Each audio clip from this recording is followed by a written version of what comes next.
A national emergency is declared in the United States. But it doesn't have anything to do with the war in Afghanistan, the economic crisis, or nukes in Iran.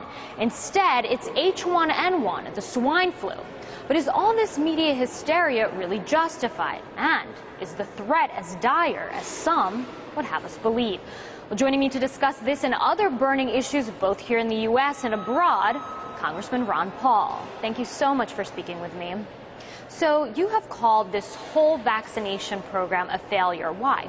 Well, they have failed to get the vaccine to the people that need it. They've been working on it for months and months. They've spent a couple $2 billion.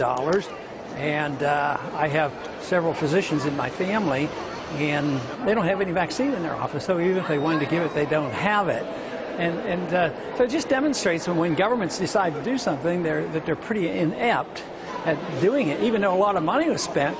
And yet the American people are indicating they want the federal government to take over medical care. But if they can't even deliver a vaccine, I don't see how they can deliver medical care to everybody any more efficiently. You have questioned before why Barack Obama doesn't get his own children vaccinated, and just recently we found out that he in fact had Sasha and Malia get the shot. Do you think that this was a response at all to what you might have said? I don't know the exact sequence. I know when I did it, I obviously believed he hadn't, because he had announced in a press conference, oh no, they had not had a shot. But I thought he probably figured it was in their best interest politically to do it. But isn't that sort of sad? That if he deep down in his heart didn't want his kids to have it, that he was willing to do this. Of course, the analogy I made there was, you know, so many of our presidents, Republicans or Democrats, always push government education. At the same time, our presidents don't send their kids to public school here in D.C. So they talk big and they're going to take care of everybody, but they want special treatment for their own children. You talk about having the freedom of choice when it comes to this. You know, we've seen rallies in New York where doctors or nurses were saying, we don't want this to be mandatory. Do you think that Americans will ever come to a point where they will have to get this vaccine? It won't be an option anymore? Of course, what a lot of Americans are fearful of, that's what I'm fearful of. I don't want to do away with the vaccines. I do think that we give too many vaccines and we can overdo it. But I want these choices to be made by patients and doctors, not by government. And the fact that New York is forcing government employees, it might be a sign of the time. If it's not reversed, if the American people go along with it, that's what's going to happen. And these emergency powers that were declared, they can actually, you know, quarantine people in large numbers and say, you either do it or not, else we'll put you here and we'll inoculate everybody. That is hardly the way I want to accomplish and solve our problems. You're a doctor. I mean, critics of the vaccine itself are coming out and saying that in the long run, it's actually going to do more harm than good. Do you agree with this? I think it can do damage, and some children can be affected. It is a live virus. It's attenuated. It's not supposed to be as virulent.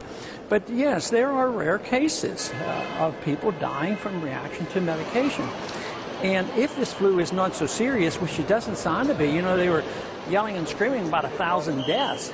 Well, you know, regular flu kills many, many more than that every year, and nobody gets all up in arms about it. And this whole idea of working so hard on this one vaccine actually made shortages in the other vaccine as well.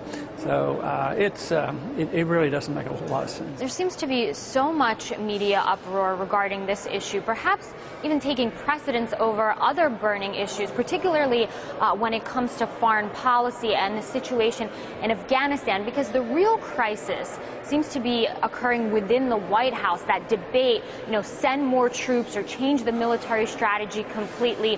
What are your thoughts on this? My first thought is, aren't they a little bit late? I mean, this is the good war, and we've only been there 8 years, and now we have the war, and now we have the fighting, now we're looking for the reason. You know, why are we in there? What are we doing? What's the results? What's the end point? I think they have it turned around. That's why I argue for the case that when we go to war, it should be very, very precise and very, very deliberate under a precise vote of declaration in knowing what the Congress wants and what the people want and stand up for it. But when we go to war under UN resolutions or under NATO or because it feels good to us or we're doing this to promote democracy, it's vague, it's political, there's no end point, and there's no precise enemy. and therefore they keep fighting, and we go into these countries and we become occupiers. The people who live there resent it, and they start fighting us.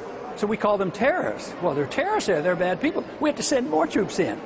And citizens, die from these bombing raids. They're even dying in Pakistan. All that does is incite more people to resent what we're doing. So it's a cycle. And here we are at a point of a cycle where a few people are questioning it. Do we really need more?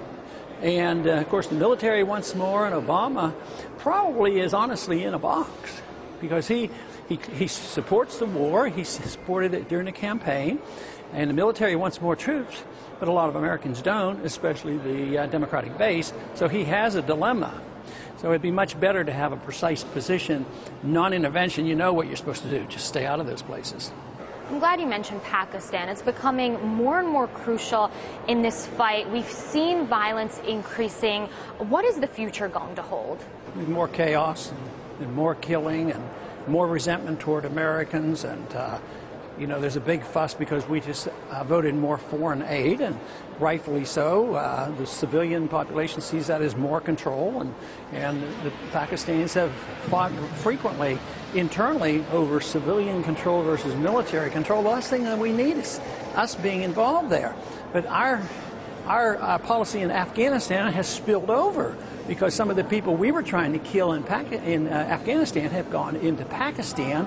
So there's much more violence there, and I think the resentment will be toward us. It just doesn't look like there's an easy end to this unless they change overall policy. And, of course, that's what I've advocated all along, changing overall policy. Now, switching gears to Iran, do you think that the United States, in this case, is justified to pressure Iran to give up its nuclear program? I think we're completely wrong, because so far our own intelligence report, NIE, in 2007 said that they haven't been trying to do anything since 2003. And they're allowed to have enrichment for peaceful purposes. And the United Nations has never written a sanction against the Iranians for breaking the NPT treaty. They've never been accused of that. So, and the new place in Guam is, they reported that, and they said the IAEA can come in and inspect it. So, and we're about to put on more sanctions. We had that going up in our committee today, and they want to prohibit anybody from delivering gasoline. So we're going to punish the people of Iran, and the people aren't going to get mad at their ayatollahs and their radicals. They're going to get mad at us, and they're going to solidify behind their radical leadership. So it backfires on us, and it really helps China, because China will probably go in, sell them oil, develop their oil, and they'll have more influence there because they're pretty good capitalists these days. And here we are using aggression to try to control what's happening in Iran. Our policy makes no sense. I mean, even so, some experts are hinting that a military strike might even be possible, that perhaps the United States and Israel are training, might be getting ready to strike Iran militarily. What do you think about this? Is this an option? Let's hope not. I know some people go for the sanctions. They go for the sanctions believing that is, something better than going to war. But sanctions are an act of war. The point I made in the committee today, I said, what would we think if somebody said we can't import any oil? We'd be furious. And it would be an act of war. We wouldn't put up with it one bit. So, it is an act of war. It encourages the even more effort by the Chinese to come in there and help the Iranians both drill for oil and to refine their oil. And also it gives a real boom to the black market. And the people will suffer, the privileged will benefit, and American foreign policy will suffer another consequence.